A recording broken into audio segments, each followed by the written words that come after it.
कराची के इलाके गुलशन हदीद link road पर केनाल्स मंसूबे के खिलाफ एहतजाज के दौरान पुलिस और वकला आमने सामने आ गए।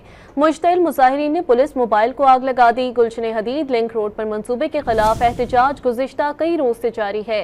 पुलिस की नफरी ने मौके पर पहुंचकर मुजाहिरीन को लाठी चार्ज करके मुंतशिर किया। इस दौरान लाठी चार्ज से एक वकील जख्मी हो गया, जिसके बाद मुश्तिल मुजाहिरीन ने गाड़ियों पर पथराव किया और पुलिस मोबाइल को भी आग लगा दी। कराची के इलाके गुलशन हदीद लिंक रोड पर केनाल्स मंसूबे के खिलाफ एहतजाज के दौरान पुलिस और वकला आमने सामने आ गए। मुश्तिल मुजाहिरीन ने पुलिस मोबाइल को आग लगा दी। गुलशन हदीद लिंक रोड पर मंसूबे के खिलाफ एहतजाज गुज़िश्ता कई रोज से जारी है। पुलिस की नफरी ने मौके पर पहुंचकर मुजाहिरीन को लाठी चार्ज करके मुंतशिर किया। इस दौरान लाठी चार्ज से एक वकील जख्मी हो गया, जिसके बाद मुश्तिल मुजाहिरीन ने गाड़ियों पर पथराव किया और पुलिस मोबाइल को भी आग लगा दी। कराची के इलाके गुलशन हदीद लिंक रोड पर केनाल्स मंसूबे के खिलाफ एहतजाज के दौरान पुलिस और वकला आमने सामने आ गए। मुश्तिल मुजाहिरीन ने पुलिस मोबाइल को आग लगा दी। गुलशन हदीद लिंक रोड पर मंसूबे के खिलाफ एहतजाज गुज़िश्ता कई रोज से जारी है।